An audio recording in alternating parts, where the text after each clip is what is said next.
Lewis.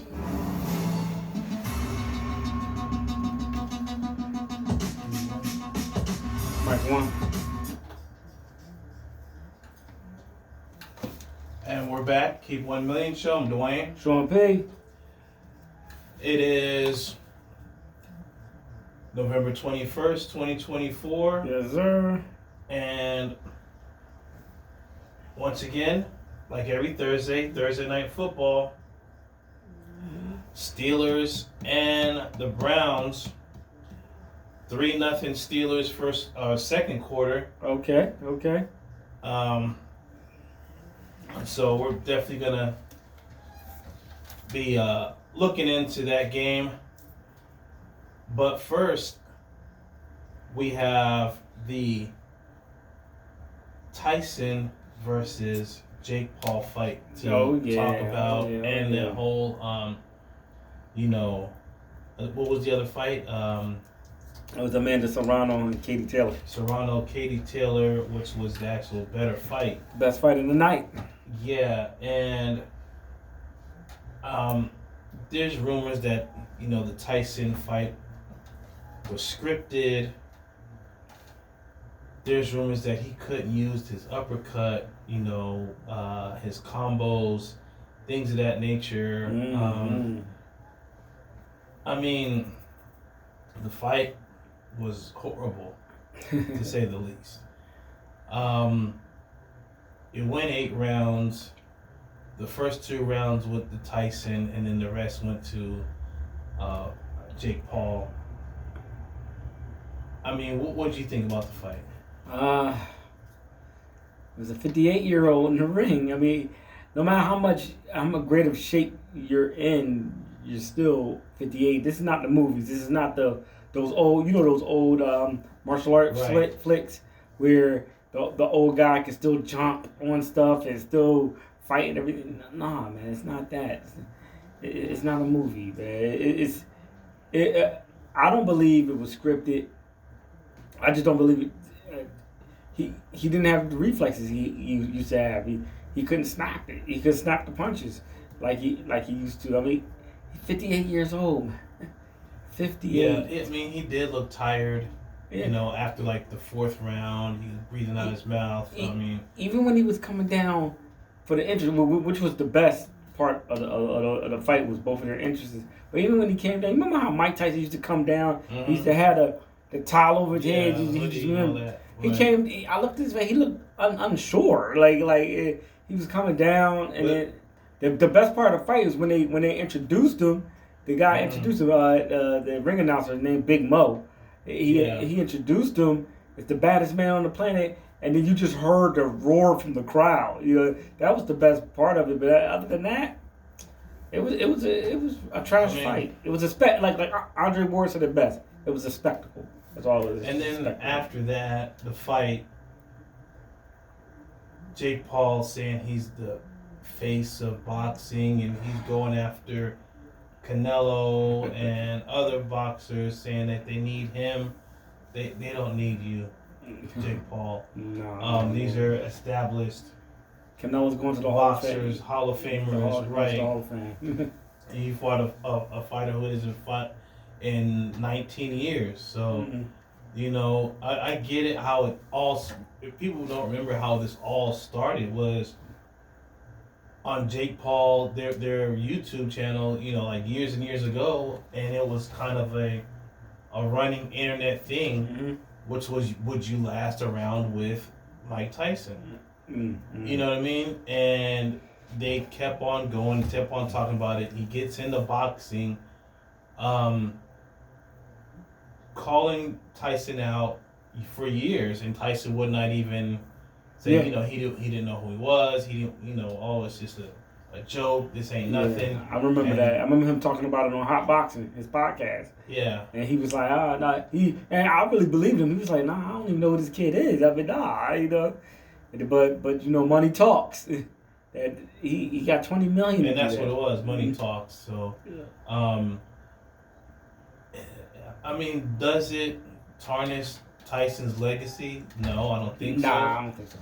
Unfortunately, it is on his quote unquote record.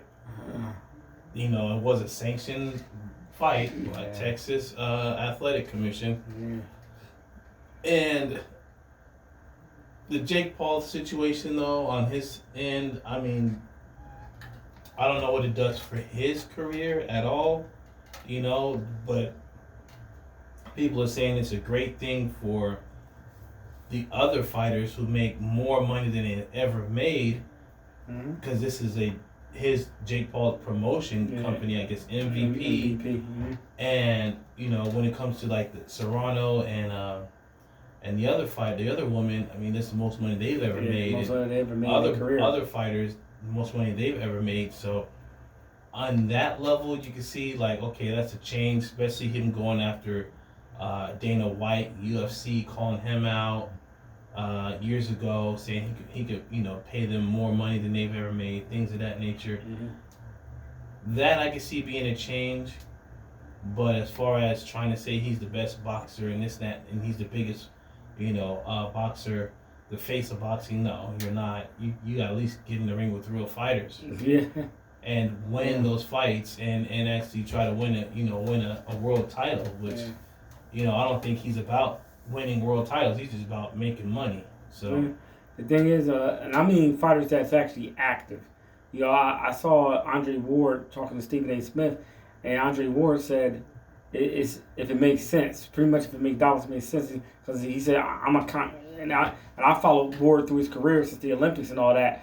He's a calculating fighter. So if it made sense, but you gotta remember Ward ain't been in the ring in 7 years. That's 3 years from 10. It's almost a decade. Andre Ward's in the Hall of Fame. I don't believe I'm not saying that Ward couldn't do it and couldn't beat him, but I wouldn't want to see that fight though. I want to see him fight somebody like a Bivol, Benavidez, even one of the Charlos. Even that they would have to move up a lot, but I that's what I want to see. But people are saying, hey, well, why should he get a chance against Canelo? Canelo's the champ. He's that guy. Like, why would you get a chance at him? You didn't prove anything. Canelo's doing the right thing. He's ignoring him. Like, man, whatever. Exactly. and right now, Canelo is considered the best fighter on the planet. Undisputed champion. I mean, every time he comes out, he makes millions and millions of dollars. I mean, you could say his last fight wasn't that great. He basically kind of helped out that fighter, kind of like a Jake Paul situation, to where he gives him the most money he's ever made because he was an unknown fighter. And I would say everyone knows what Canelo Alvarez's next fight needs to be. You talking about Bivol? It needs to be Terrence Crawford. But it needs to be Terrence Crawford. Now Crawford is fighting soon, I think next month. But the thing is, he's not thinking about Jake Paul. He's thinking about his legacy, dominating boxing, retiring on top, things of that nature. Jake Paul is I would say a novelty, like you said, a spectacle, a gimmick, and he's a few steps above Butterbean. And the thing is, for me personally, it brings down boxing tremendously. People always are saying, "Oh, well, boxing's always been corrupt. Boxing's always been this," but it hasn't been this level. Well, what I will say is, he's bringing eyes to the sport. He's definitely doing that. Also, you see he's bringing in big money. He's bringing in big money to these fighters, and he made that women's fight the co-main event. He knew that was going to be probably the second best fight, which actually was the best fight. It was the best fight, but he was saying because of who Tyson is, that had to be the main event. So he knew that their fight was going to be better than other undercard fights, and of course we know that it was better than the main event, which isn't unusual. Sometimes an undercard fight would be better than the main event sometimes, but for me, I want to see him fight a real fighter, a true fighter. Yeah, exactly. Even if it's some journeyman that only has a few wins. I mean, he has what? 10, 11 wins or something like that, 1 loss or whatever.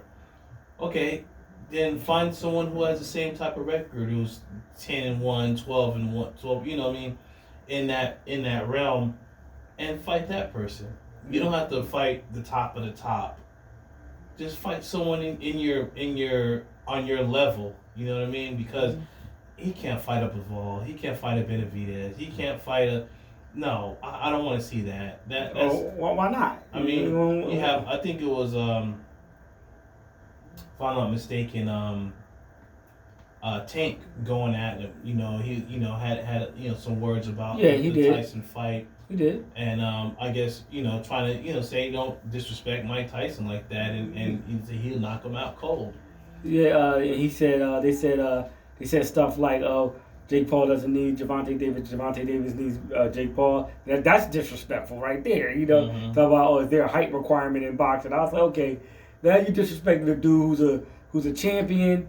He's been in the ring doing his thing and knocking dudes out. You just go disrespect. Right. He's like, oh, come on, bro. And basically that's their plan to get these boxers to fight, is to troll them and to talk bad about them and things of that nature. And it's not gonna happen with Gervonta Davis. There's too many weight classes. Gervonta Davis is like, well, he fights at 140, 135 with that. That's not happening. Yeah, and Paul's like 200 pounds, over 200 pounds.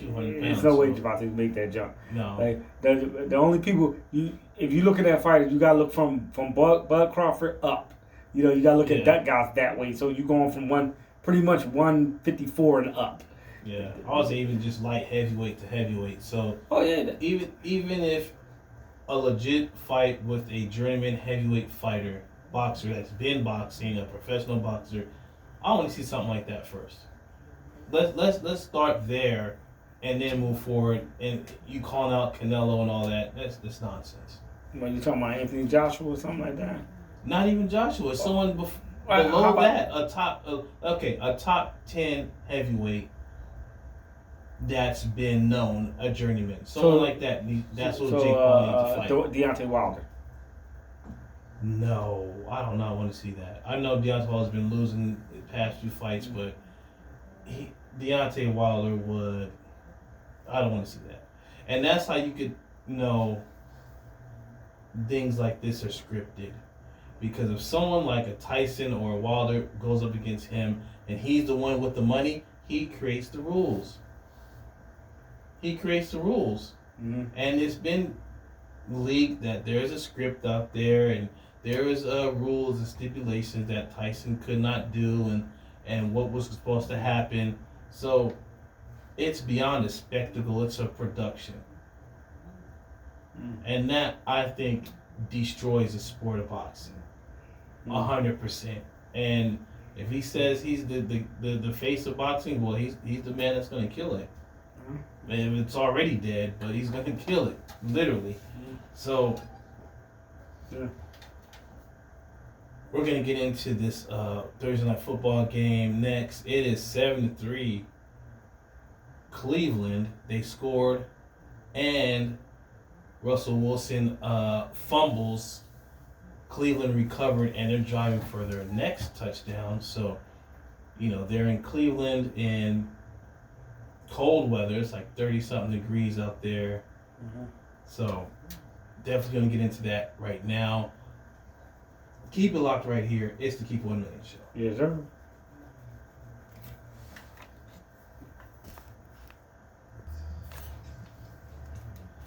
It's the Keep 1 Million Show. I'm Dwayne. Sean Payne. We're back, 90.7 FM on KRDP. Yes, sir. 7-3 Cleveland. Okay. Over the Steelers. The Browns. This could be a big upset. The Brownies. Cleveland is 2-8. Steelers 8-2. What do you think about the Steelers now? First place after they beat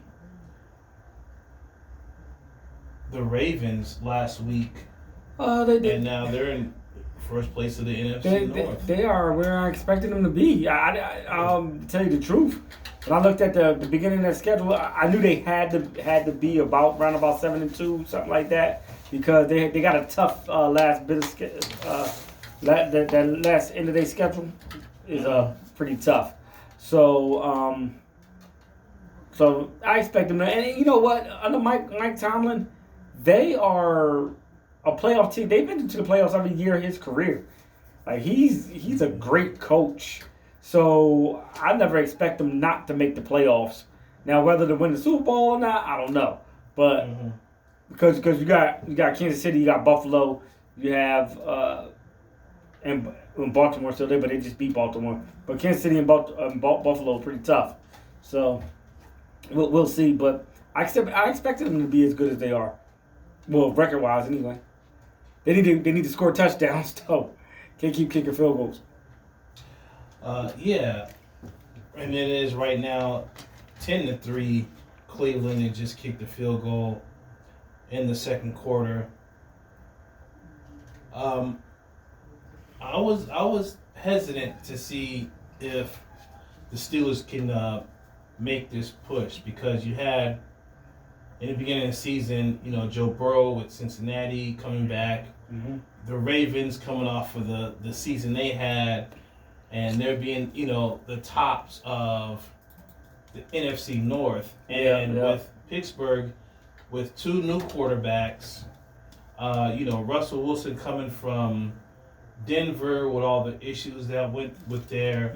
Justin Fields coming from Chicago, not getting a fair shake. Yeah. And how it, how it happened in the beginning of the season. Justin Fields coming in, playing really good. Played really well. And with Russell Wilson coming back from injury, I mean, I don't want to say take them to another level, but he's given them a professionalism, and he can throw the ball down the field. And I'm surprised that they're at 8-2. I was thinking that the Ravens would be the top dog in the AFC North, and either right behind them, I would think would be Cincinnati, and Cincinnati's is now a shell of themselves. They're so bad. That's the biggest surprise in the AFC. It's actually not that they're bad. It's the one side of the ball is bad. Their defense is horrible. Like the offense. When they played Baltimore that Thursday night, they was going shot for shot with them. It was just the fact they couldn't stop Lamar Jackson. Yeah. They could not. That's why the coach went for two.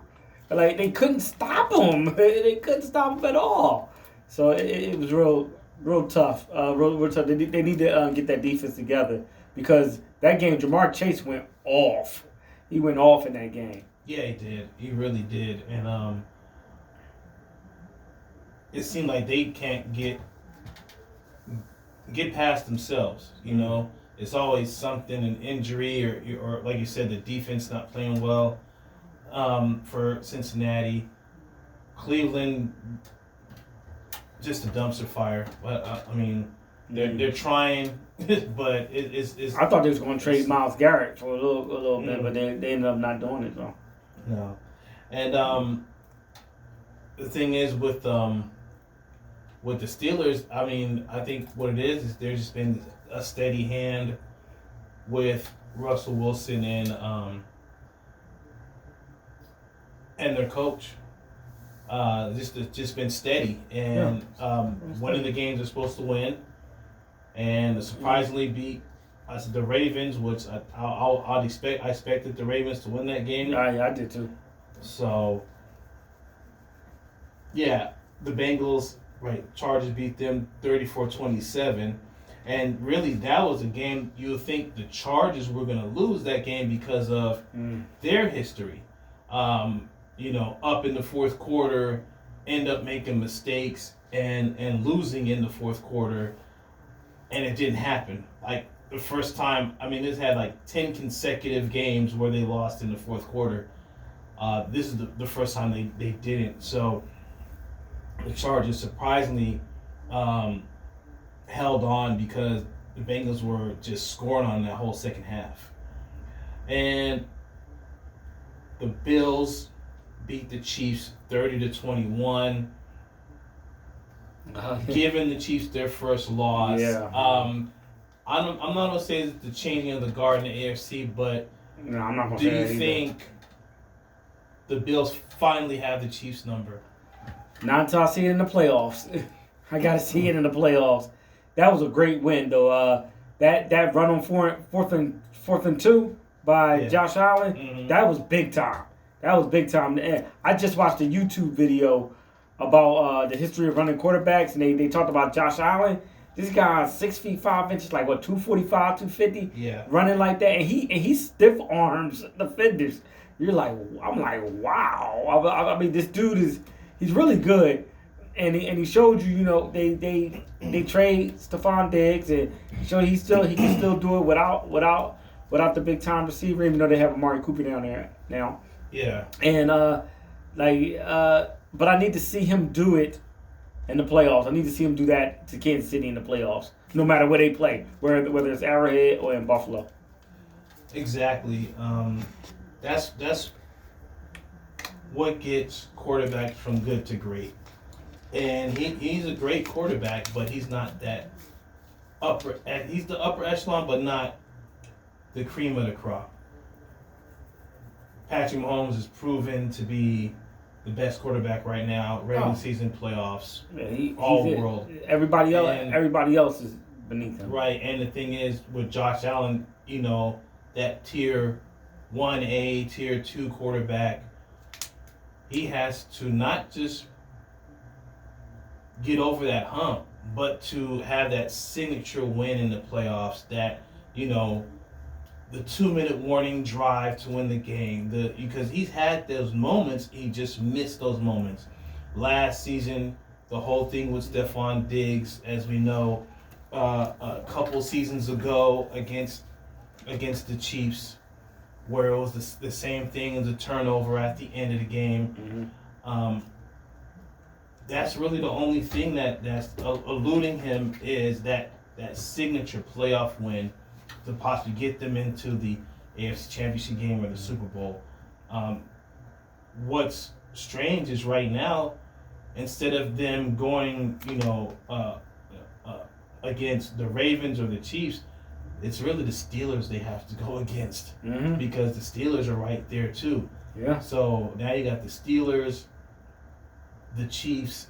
Who's in the AFC West? That's the Chiefs. The AFC East. The AFC South. You have the Texans, who beat they beat down the Cowboys. Yeah. I guess you could say they're the team of Texas now. I'm really surprised Jerry Jones hasn't fired anybody yet. Probably wait for the end of the season. Possibly, but how bad they're playing, I get it. Your quarterback is injured for the season, torn hamstring. There's rumors about the Shedeur Sanders, Deion Sanders, and that's not going to happen. No, I don't We're going think to talk so. about that later, why it's not going to happen. And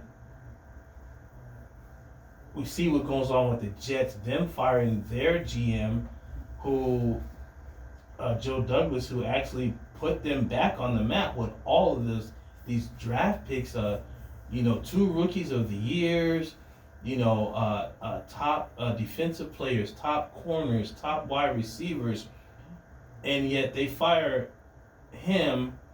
They don't bench Aaron Rodgers, who's playing his worst right now of his career.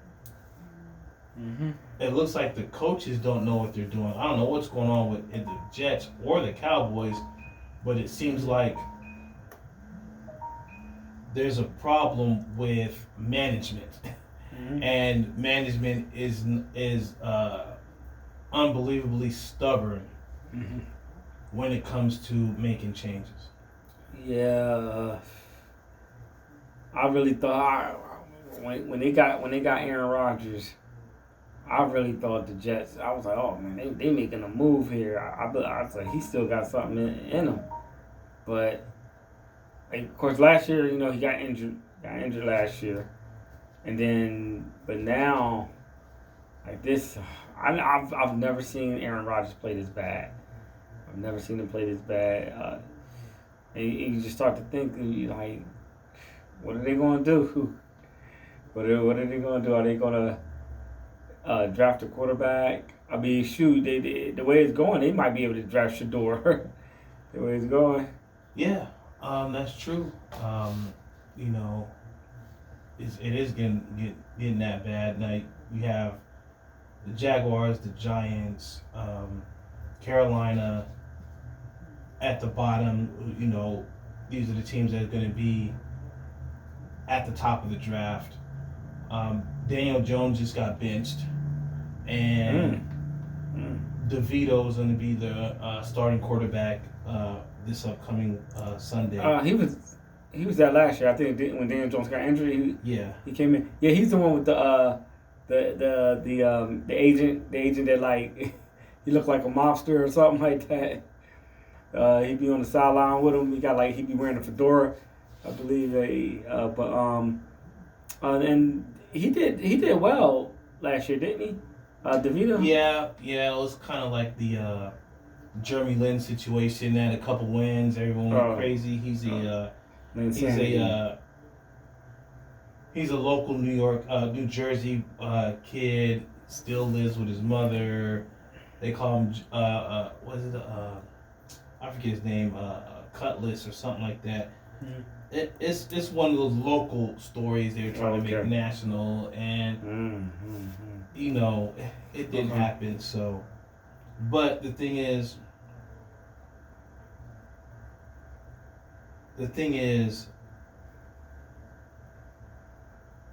they're at 2-8. They play the Bucks, who's 4-6. I mean, if they lose out, they get a chance to get someone like a Travis Hunter, Shador Sanders, or a Cam Ward, which I think would be the best pick is Cam Ward, coming out of Miami. So I wouldn't want to see Travis go. They don't have a quarterback throwing the ball. I mean, he'd probably be better on the other side of the ball with the Giants. If that was the case, it'd be tough. You know what I mean? I know Deion wants his son to go to somewhere with good infrastructure. So it's right. Some of those teams some of those teams that they don't have the infrastructure, great infrastructure. Now let's get into next week's games. Mm-hmm. When it comes to Week 12,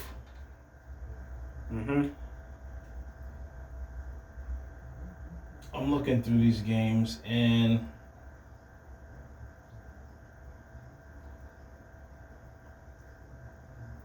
you got Niners, Packers, you got Cardinals, Seahawks,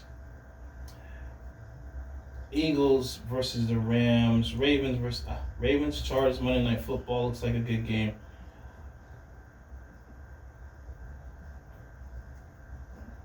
We're going to pick Niners, Packers. Packers are at home. Mm-hmm.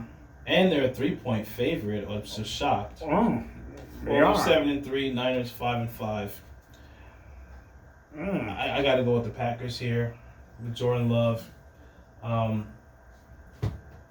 Niners still got injuries and things of that nature.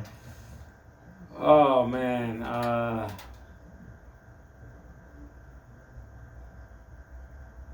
gonna go to the Packers because they playing at home. I'll go with them. Okay. Cardinals, Seahawks. Seahawks 5-5. Cardinals 6-4. Seahawks are at home. Arizona 1-point favorite. This is for the top of the NFC West. So the Cardinals and the Seahawks. The Seahawks did beat the Niners last week with that Geno Smith scramble. Did you see that? Yeah. Mm-hmm. They said Geno Smith. Yeah. With that. I might have to go Seahawks with Geno Smith. You know what? Yeah, you beat me to it. I was going to I go Seahawks. So I'm about to say Seahawks. Mm-hmm. Yeah. Then I'm about to go Ravens versus Chargers, Monday Night Football. Chargers 7-3, Ravens 7-4. Baltimore 3-point favorite. Chargers are at home. No, I'm gonna go with the Chargers. I'm gonna go Chargers. I got a good feeling about that. I'm gonna go with the Chargers. I believe Justin Herbert's gonna have a really good game. I'm about to go with the Ravens here. They can't lose twice in a row. Okay.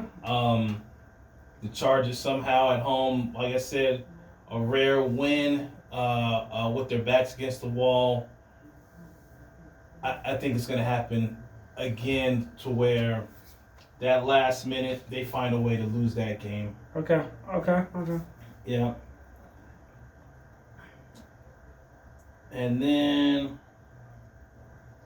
the rest of these games are going to be blowouts. You got Patriots, Dolphins, Cowboys, Commanders, a lot of divisional games. Vikings, Bears, Broncos, Raiders, Lions, Colts. Eagles, Rams. I don't think that's gonna be a blowout. You think that's gonna be a blowout? Eagles, Rams. Who you got there? You think that's gonna be? Where they playing at? They're playing in L.A. I mean, I got the Eagles anyway, but I was just curious where they playing at. They're playing Sunday night, and then Monday night, same stadium, Chargers, Ravens. So they got to flip that stadium real quick. They play in the same stadium. Rams, Chargers, yeah. Oh, I thought they played in different stadiums. Okay, they're playing the same stadium. Yeah. So that game I got to go Eagles because I don't see the Eagles losing to the Rams. You think the Rams can beat the Eagles right now? No, I got the Eagles. Okay. Even though I need Williams to have a good game fantasy wise, I need that. Right. And we're gonna come right back. We're gonna get into some college football as yes, sir. The playoffs scenarios is getting a little interesting to where ASU may crash the party. They may. So please keep it locked right here. Herm Edwards. 90.7 FM is Keep 1 Million Show. Yes, sir.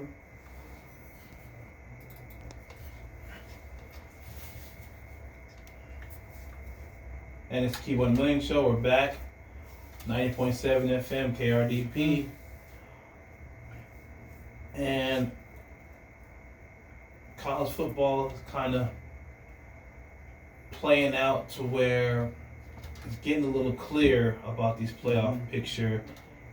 Here is the top 12 for week 13. You have Oregon number 1, Ohio State number 2, Texas number 3, Penn State number 4, Indiana number 5, all right. Notre Dame 6, all right. Alabama 7, Miami 8, Ole Miss 9, Georgia 10, you don't say, all right. Tennessee 11, all right. and Boise State 12. All right. So if the season ended, that would be the 12 teams right there.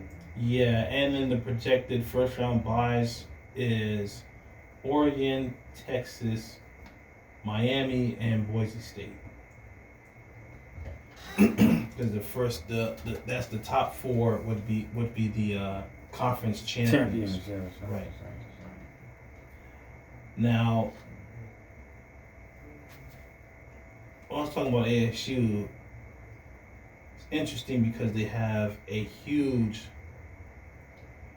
Big 12 game against BYU. They're ranked 21. BYU's ranked 14. BYU's 9-1. Arizona State's 8-2. Now, if Arizona State wins that game, they'll be 9-2, tied with BYU. Colorado beats Kansas, they'll be also 9-2. 3 teams tied at 9-2. But the head-to-head matchup, Arizona State would have over BYU, catapults Arizona State to have a potential ASU versus Colorado Big 12 title game. Okay. The week after that, it's basically you got ASU versus Arizona, which is that north-south game. I forget the name. I forget what they call it. Confederates Cup. I think that's what it's called. Okay. And Colorado faces Oklahoma State. Oklahoma State's 3-7. I don't think they've even won. I think they won one conference game. You know, they're the worst team in the Big 12, so you can most likely chalk Colorado at 10-2. They beat Kansas and Oklahoma State. Mm-hmm. Now, which they should. Yeah, they went out. They're in regardless. Oh, so if they went out, then yeah. college football playoff. Well, not the college football playoff, the Big 12 championship game. Oh, that regardless. The winner of the Big 12 championship game is going to be in the college football playoff. All right. But with BYU undefeated most of the season, mm-hmm. then they lose last week. Oh, okay. Now they're 9-1. Excuse me, they lost 2 weeks ago. Mm-hmm. Who did they lose to? Hold on. Who did they lost to Kansas 17-13. Oh, they lost to Kansas? Yes. Mm-hmm. Yeah, that's what it was, ranked 6, and then they brought them all the way down to 14. Yeah, and that'll do it. So losing to Kansas, and then let's say Colorado blows out Kansas, right? Mm-hmm. That's gonna look, in the eyes of because they beat the team. They beat the team that you lost to. Right. All right. Right. The eyes of the committee looks at that like, okay, yeah, they're clearly ahead of BYU. Now BYU, they have to win this Arizona State game. Mm-hmm. It's like a must win. Cause they don't, they're out. They're out of the. They most likely are out of the Big 12 title game. Mm-hmm. How do you see this playing out? Wow, man. If BYU loses to Arizona State, yeah, that means Arizona. What's Arizona State's record? They're 8-2. 8-2. So they would have beat BYU. So, mm-hmm. and if Colorado wins out, that means, and then of course Arizona State would have to win out as well. That would set that up. There's no way BYU could slide in there because they wouldn't have an argument. They wouldn't have an argument for that. Now, if BYU wins out and then Colorado wins out, they play for the Big 12 championship. So everybody has to win out. All three of those teams have to win out. Yeah. To get to the Big 12 championship and to possibly get that college football playoff berth. So right. And the thing is, when you're talking about Colorado and Deion going to, Dallas or another NFL team, it's not going to happen because what just happened today on just read the article the 21st. Julian Lewis, who was on the Pat McAfee show, by the way, and he announced his commitment, 5-star quarterback from Georgia, just announced his commitment to Colorado. Yeah. So you have a 5-star quarterback, one of the top quarterbacks in the nation, going to Colorado. The top quarterback in the nation actually flipped from LSU to Michigan. His name is Underwood. Bryce Underwood. Okay. Yeah, that just happened as well. So, players are starting to commit right now. Mm-hmm. And why would Deion leave something like Colorado to where he has the chance to mold these young men into athletes, into men, recruit? He's looking like one of the best recruiters in the nation, and I think that was the reason why when he first got to Colorado, people were really upset because his recruiting style is way different. He's using NIL. He's using the transfer portal. He had the most transfer portal athletes on his team when he first got there. Because remember, everyone left. He told them, if you can't handle this, leave. Everyone left, and he brought in a whole bunch of people. I think it was like 51 or 52 transfers. But now he's starting to get the 5 stars. Not 3 or 4 stars. He's getting 5-star athletes. There's no reason for him to leave. Not at all. Not at all. He's the sole captain of the ship. If he goes to Dallas, Jerry Jones is the captain of that ship. Yes, exactly. He's the sole captain of that ship. And he just got this guy, Julian Lewis. Yeah. He just got him there. Julian Lewis going by the name Juju. I like to say it's only one Juju in college, you know. You got to pick another name, my man. Can't be it. Juju Watkins, man. Juju Watkins. You know what I'm saying? But he committed. I don't see why Deion would leave. I don't see why he would leave.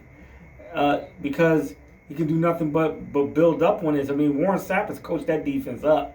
That line, he coached them up. So I knew. I said in the beginning of the season that he would be bowl eligible. I knew he would get that, and I believed he would win at least 7 to 8 games. He looks like he's gonna have a 10 win season. I was like, oh, and I'm happy for him. Yeah. The worst case scenario, he's going to get a bowl. He's going to go to a bowl. Worst case scenario. So right. So no matter what, it's a successful season. And like I said last week, if he gets that taste in his mouth to the playoff and possibly getting to a national championship game, let's say they get to the playoff and win a playoff game, and then lose in the quarterfinals, or even win 2 and lose in the semis, or something like that. Do you think he's gonna stop that and then go to Dallas? No, he wants to finish that job and keep it going, and high school players are gonna see that and want to play for Deion. Mm-hmm. You know what I mean? You got Shador leaving, Travis leaving, Shiloh leaving, other players leaving. That kicker who also came from Jackson State, I think he's going to the NFL. Mm-hmm. Other players are going to want those spots, and he's going to get 5-star, 4-star players now, especially if you have Big 12 champion. Coming from a few years ago, Colorado was 1-11. It was the worst team in college football. Mm-hmm. From that to Big 12 champion of only 2 seasons at Colorado, that's possibly the best coaching job in college football. That's coach of the year, right? Give him coach of the year. Yeah, it's coach of the year right there. Exactly. Can't take it from him. It's still 10-3, Cleveland over Pittsburgh. It's in the third quarter. Hey, speaking of Cleveland, what you think about the Cavaliers, man? What you think about that? What you think about that run? I mean, they just lost. They lost a few nights ago. They lost to Boston, but it was 120-117. I'm looking at Cleveland. Like, do you believe that they're legit title contenders? Not yet. No. Okay. They're a scrappy team. It seems like they've been winning a lot of close games. Donovan Mitchell's actually happy, which looks like making the team even better. Garland's a great point guard. He's injured, and then his backup comes in and just plays tremendously last game. You still can't beat Boston. You still have the Knicks. You still have other teams in the East that have been there. Yeah. It's a long season. This is basically the first quarter of the season. You got Cleveland, Boston, the Knicks, Orlando is a surprise team at 9-7, and then Miami and Detroit. Detroit's actually 6th right now. Let's see how long that lasts. But I think Detroit has more wins than they've had in the last season. They have 7 wins right now, which is shockingly. But I think they're going to cool off a bit. Okay. They get a tougher schedule, especially going into late December, January, February. I gotta see where they're at the All-Star break. If they're still top of the East by the All-Star break, then we can talk going deep in the playoffs and they're a real contender. Okay. I just like the way they're playing. I mean, that point guard, he really stepped it up this year, and Donovan Mitchell's always been that guy. Right. So So I mean, but it was interesting to see them rattle off all those wins. So And I think this is a rare case where the problem was the coach, because this is the exact same team, and last season they wasn't looking too good. They had a real good defense. Their offense wasn't clicking. These wasn't looking. The plays weren't looking crisp, and players look kind of upset behind the scenes and whatnot. They get rid of the coach, have a new Atkinson in there, and it's looking smooth. I mean, yeah, a lot of times say, "Oh, was it the coaches, the players? What's the problem with this team?" That was the problem with Cleveland, was their coach, the coaching staff. So now, before we go to the Western Conference, you have Golden State at the top. Their defense is looking great. You know, you still have that core of Steph Curry, Draymond Green, and others. But Draymond didn't get suspended for that. I'm not sure if he is suspended or not, but I'm saying in the totality of it all, this early in this season, you know, they're looking excellent, right in front of Oklahoma City, and the Lakers they're 10-4 with the rookie that's going crazy. Was it Kennard? I think he's from Tennessee. He had like 6-7 3-pointers last couple games. And, this Western Conference, I mean, are we going to see Golden State going back to the promised land again? Maybe, but that Western Conference is tough. It wouldn't surprise me if they made it there, but you still got Denver out there, got the Lakers, you got the Kings, you got the Suns. The Suns that are playing well, Oklahoma City. They got them there. Now they have some injuries. Chet Holmgren and it's another guy that's injured on their team. So when they get those guys back, I mean, Western Conference is tough. I mean, can't count Memphis out. So one thing, the Suns, they just lost to the Knicks. Oh, okay. In a blowout. I was shocked that it was a blowout here in Phoenix. And with Kevin Durant injured and Bradley Beal, I mean, they're not even a great team. They really have to have those three guys on the court at the same time to win multiple games. They're 1-6 without them. And they're right outside. They're like 7th in the West right now. I think they're 9-7. Yeah, they're 7th at 9-7 in the West. I'm not sure how long they're gonna last with Kevin Durant staying injured. I mean, is he, dare I say, losing a step? He can still score the ball when decently healthy. He can still score the ball. Did he lose a step? I mean, he's not what he was. He's not what he was in OKC. He's not what he was in Golden State. I mean, we get that. Not even. So I always like to say, pre-Achilles, Kevin Durant. Yeah. He's not that. No. But I still would take him over a majority of the players in the league today. Like, even when he's 75%. So I don't want to say that he lost a step. I gotta see how the Suns look when they're with KD and Bradley Beal's healthy. But in that top echelon, they're going to be on the outside looking in. Yeah. Unfortunately, but we're gonna come back. Please keep locked right here. 90.7 FM KRDP, Keep 1 Million Show. Thanks everybody for listening, watching on Instagram. Coming right back with more Keep 1 Million Show. Yes, sir.